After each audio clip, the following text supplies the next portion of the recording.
To compound corner Kannada channel. So ನಿಮಗೆ ಈಗ ನಾವು ಸ್ವಲ್ಪ ಸ್ಟಾಕ್ ಮಾರ್ಕೆಟ್ನ ಲೇಟೆಸ್ಟ್ ಅಪ್ಡೇಟ್ಸ್ ಬಗ್ಗೆ ನಾವು ನೋಡೋಣ.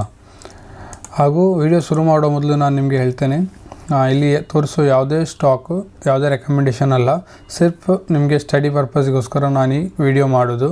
ಸೊ ಇದನ್ನು ಯಾಕಂದರೆ ನಾನು ಪ್ಲಸ್ ಸೆಬಿ ರಿಜಿಸ್ಟರ್ಡ್ ಬ್ರೋಕರ್ಸ ಅಲ್ಲ. ಸೊ ಯಾವುದೇ ಸ್ಟಾಕ್ ನಾನು ತೋರಿಸಿದರೆ ಕೇವಲ ಅದು ನಿಮ್ಮ ಎಜುಕೇಷನ್ ಪರ್ಪಸ್ಸಿಗೋಸ್ಕರ. ಸೊ ಮೊದಲು ಹೇಳೋದಾದರೆ ಇಂಡಿಯಾ ಯು ಎಸ್ ಟ್ರೇಡಲ್ಲಿ ನಿಮಗೊಂದು ಸ್ಟ್ರೇಂಜ್ ಪ್ಯಾಟರ್ನ್ ನೋಡಲಿಕ್ಕೆ ಸಿಗ್ತಾಯಿದೆ. ಅದು ಏನಂದರೆ, ಯಾವಾಗಲೂ ನಿಮಗೆ ಟ್ಯಾರಿಫ್ ಜಾಸ್ತಿ ಆದಾಗ ಎಕ್ಸ್ಪೋರ್ಟ್ ಕಡಿಮೆ ಆಗಬೇಕು, ಟ್ಯಾರಿಫ್ ಕಡಿಮೆ ಆದಾಗ ಎಕ್ಸ್ಪೋರ್ಟ್ ಜಾಸ್ತಿ ಆಗಬೇಕು.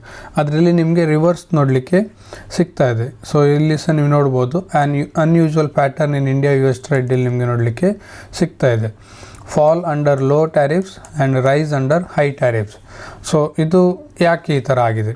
ಸೊ ಈಗ ನೀವು ನೋಡಿದರೆ ರಿಲೇಟಿವ್ಲಿ 10% ಇರುವಾಗ ಮೇ ಮತ್ತು ಜುಲೈಯಲ್ಲಿ ಪ್ಲಸ್ ನಿಮಗೆ ಸ್ವಲ್ಪ ಜಾಸ್ತಿ ಇತ್ತು, 10%ಗಿಂತ ಜಾಸ್ತಿ ಇತ್ತು. ಆಗಸ್ಟ್ 25% ಬಂತು.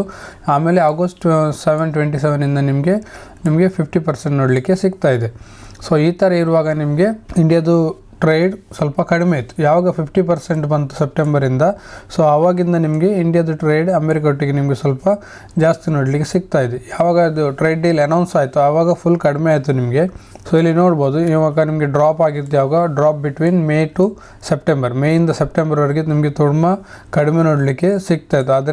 ಆದರೆ 2 months which is October and November ಅದು ಬಂದ ನಂತರ ಸ್ವಲ್ಪ ಪಿಕ್ ಆಗಿ ಈಗ ನಿಮಗೆ ನವೆಂಬರಲ್ಲಿ ಸ್ವಲ್ಪ ನಿಮಗೆ ಸ್ಟೇಬಲ್ ಎಕ್ಸ್ಪೋರ್ಟ್ ನಿಮಗೆ ನೋಡಲಿಕ್ಕೆ ಸಿಗ್ತಾಯಿತ್ತು. ಸೊ ಇದರದ್ದು ಮೇನ್ ರೀಸನ್ ಏನಂದರೆ ಅನ್ಸರ್ಟಿನಿಟಿ ಇತ್ತು. ಯಾಕಂದರೆ ಫಸ್ಟಿಗೆ ನೀವು ನೋಡ್ಬೋದು, ಅವರ ರಿಲೇಟಿವ್ಲಿ ಕಡಿಮೆ ಇತ್ತು, 10% ಟ್ಯಾರಿಫ್ ಹಾಕ್ತೇನೆ ಅಂತ ಹೇಳಿದರು.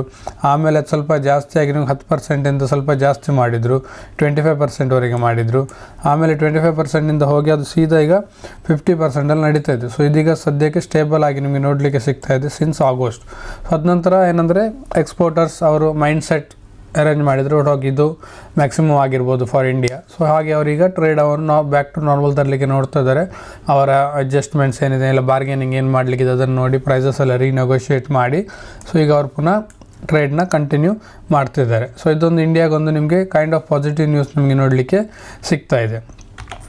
ಅದರೊಟ್ಟಿಗೆ ನೀವು ನೋಡೋದಾದ್ರೆ ಈಗ ನಿಮಗೆ ಇಂಡಿಯನ್ ರೈಲ್ವೇಸಿಂದ ಒಂದು ನ್ಯೂಸ್ ನಿಮಗೆ ನೋಡಲಿಕ್ಕೆ ಸಿಗ್ತಾಯಿದೆ. ಇಂಡಿಯನ್ ರೈಲ್ವೇಸ್ ನೋಡಿದರೆ ನಿಮಗೆ ಇಂಡಿಯಾದಲ್ಲಿ ತುಂಬ ಮೇನ್ ಟ್ರಾನ್ಸ್ಪೋರ್ಟಿಗೆ ಇದು ಯೂಸ್ ಮಾಡ್ತಾರೆ. ಸೊ ಇದರಲ್ಲಿ ಏನಿಂದರೆ ನಿಮಗೆ ಟಿಕೆಟ್ಸ್ ಹೈಕ್ ಆಗೋ ನ್ಯೂಸ್ ನಿಮಗೆ ನೋಡಲಿಕ್ಕೆ ಸಿಗ್ತಾಯಿದೆ. ಸೊ ಇಂಡಿಯನ್ ರೈಲ್ವೇಸ್ ಅವರೀಗ ಇವರ ಟಿಕೆಟನ್ನು ಹೈಕ್ ಮಾಡ್ತಾಯಿದ್ದಾರೆ. ಸೊ ಇವ್ರ ರೀಸನ್ ಏನು ಹೇಳಿದ್ದಾರೆ ಅಂದರೆ, for salary, pension, maintenance cost ಜಾಸ್ತಿ ಆಗುತ್ತೆ, ಹಾಗಾಗಿ ಇವರು ಇದನ್ನು ಸ್ವಲ್ಪ ಸ್ಲೈಟ್ಲಿ ಜಾಸ್ತಿ ಮಾಡ್ತಾಯಿದ್ದಾರೆ ಅಂತ ಹೇಳ್ತಾ ಇದ್ದಾರೆ. ಸೊ ಅರೌಂಡ್ ಅವ್ರು ಎಕ್ಸ್ಪೆಕ್ಟ್ ಮಾಡ್ತಿದ್ದಾರೆ 600 crores ಇದು ರೆವೆನ್ಯೂ ಅವರು ಜನ್ರೇಟ್ ಮಾಡ್ಬೋದು ಅಂತೇಳಿ ಅವರು ಎಕ್ಸ್ಪೆಕ್ಟ್ ಮಾಡ್ತಿದ್ದಾರೆ ಈ ಇನ್ಕ್ರೀಸಿಂದ.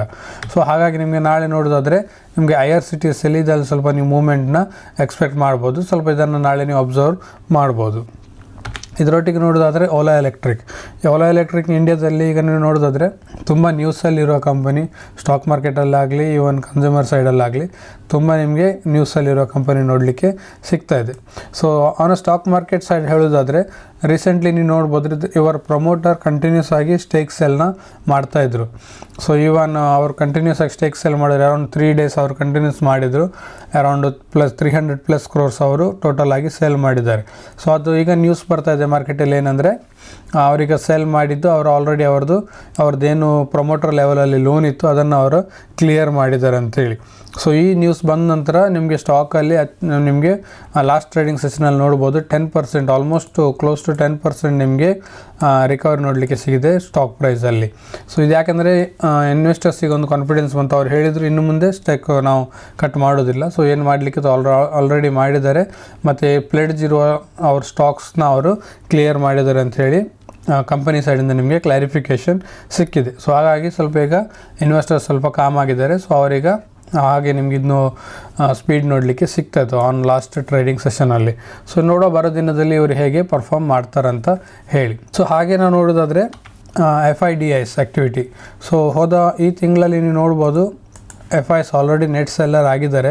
ಆಲ್ಮೋಸ್ಟ್ 19,000 crores ಅಷ್ಟು ಅವರು ಸೇಲ್ ಮಾಡಿದ್ದಾರೆ.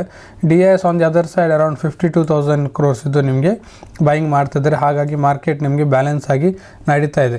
ಅಂದರೆ ಲಾಸ್ಟ್ 3 ಸೆಷನಲ್ಲಿ ನೀವು ನೋಡ್ಬೋದು 17, 18 ಮತ್ತು 19 ಡಿಸೆಂಬರಲ್ಲಿ FIs ಅವರು ನೆಟ್ ಬೈಯರ್ಸ್ ನಮಗೆ ನೋಡಲಿಕ್ಕೆ ಸಿಗ್ತಾಯಿದ್ರು. ಸೊ ನೋಡೋಣ ಈ ವಾರದಲ್ಲಿ ಅವರು ಹೇಗೆ ಮಾಡ್ತಾರಂತೇಳಿ. ಹಾಗೆಯೇ ನೋಡೋದಾದರೆ ಮಾರ್ಕೆಟಲ್ಲಿ ಈ ವಾರ ನಿಮಗೆ ಒಂದು ರಜೆ ನೋಡಲಿಕ್ಕೆ ಸಿಗ್ತದೆ. ಅದು ನಿಮಗೆ 25th ಡಿಸೆಂಬರಿಗೆ ನಿಮಗೊಂದು ಲೀವ್ ನೋಡಲಿಕ್ಕೆ ಸಿಗ್ತಾ ಇದೆ ಡ್ಯೂ ಟು ಕ್ರಿಸ್ಮಸ್. ಸೊ ಹಾಗಾಗಿ ಮಾರ್ಕೆಟ್ ಕ್ಲೋಸ್ ಇರುತ್ತೆ, NSE BSE ಎರಡೂ ನಿಮಗೆ ಕ್ಲೋಸ್ ಇರುತ್ತೆ. ಸೊ ಯಾರು ಟ್ರೇಡ್ ಮಾಡೋದಾದರೆ ಈ ಡೇಟ್ನ ನೋಡಿ ನಿಮ್ಮ ಪೊಸಿಷನ್ಸ್ನ ಸ್ಕ್ವೇರ್ ಆಫ್ ಮಾಡಿ, ಇಲ್ಲ ಏನು ಪೊಸಿಷನ್ಸ್ ತೊಗೊಳ್ಳಿಗಿದೆ ಆ್ಯಸ್ ಪರ್ ನ್ಯೂ ತೊಗೊಳ್ಳಿ. ಪ್ಲಸ್ ಇದು ರಜೆ ಈ ವರ್ಷದ್ದು ಲಾಸ್ಟ್ ರಜೆ ಆಗಿದೆ ಅಪಾರ್ಟ್ ಫ್ರಮ್ ವೀಕೆಂಡ್ಸ್. ಸೊ ಅದರೊಟ್ಟಿಗೆ ನೋಡೋದಾದರೆ ಡೌ ಜೋನ್ಸ್ ಲಾಸ್ಟ್ ಟ್ರೇಡಿಂಗ್ ಸೆಷನಲ್ಲಿ ನೀವು ನೋಡ್ಬೋದು ಅರೌಂಡ್ 183 ಪಾಯಿಂಟ್ಸ್ ಅಪ್ ಆಗಿ ಅದು ಕ್ಲೋಸ್ ಆಗಿದೆ. ಸೊ ಗ್ರೀನ್ ನಿಮಗೆ ಕಲರ್ ನೋಡಲಿಕ್ಕೆ ಸಿಗ್ತಾ ಇದೆ. ಸೊ ಹಾಗೆ ನಾವು ನೋಡಬೇಕು ನಾಳೆ ನಮ್ಮ ನಿಫ್ಟಿ 50 ಹೇಗೆ ರಿಯಾಕ್ಟ್ ಮಾಡ್ತದೆ ಅಂತೇಳಿ. ಸೊ ಆಲ್ಮೋಸ್ಟ್ 26,000 ಇದು ಲೆವೆಲ್ ಇದು ಹತ್ರನೇ ನಿಮಗೆ ನೋಡಲಿಕ್ಕೆ ಸಿಗ್ತಾ ಇದೆ, ಸ್ವಲ್ಪ ಪಾಯಿಂಟ್ಸ್ ಕಡಿಮೆ ಇದೆ. ಸೊ ಈ ವಾರ ಹೇಗೆ ರಿಯಾಕ್ಟ್ ಮಾಡ್ತದೆ ಮತ್ತು ಹೇಗೆ ಟ್ರೇಡ್ ಮಾಡ್ತದೆ ಅಂತೇಳಿ ನೋಡೋದೊಂದು ತುಂಬ ಕುತೂಹಲದ ವಿಷಯ. ಹಾಗೆ ವಿಡಿಯೋ ಲೈಕ್ ಮಾಡಿ, ಚಾನಲ್ನ ಸಬ್ಸ್ಕ್ರೈಬ್ ಮಾಡಿ, ಹಾಗೆ ಲೈಕ್ ಆದರೆ ನಿಮ್ಮ ರಿಲೇಟಿವ್ಸ್ ಫ್ರೆಂಡ್ಸ್ ಒಟ್ಟಿಗೆ ಈ ವಿಡಿಯೋನ ಶೇರ್ ಮಾಡಿ. ಅವರಿಗೆ ಸಹ ಲೇಟೆಸ್ಟ್ ಸ್ಟಾಕ್ ಮಾರ್ಕೆಟ್ ಅಪ್ಡೇಟ್ಸ್ ಬಗ್ಗೆ ಇನ್ಫಾರ್ಮೇಷನ್ ನಾನು ಹಾಕ್ತಾ ಇರ್ತೇನೆ. ಸೊ ಅವರಿಗೆ ಸಹ ರೀಚ್ ಆಗುತ್ತೆ. ಓಕೆ ಫ್ರೆಂಡ್ಸ್, ಇನ್ನೊಂದು ವಿಡಿಯೋದಲ್ಲಿ ಸಿಗೋಣ. Thank you, bye.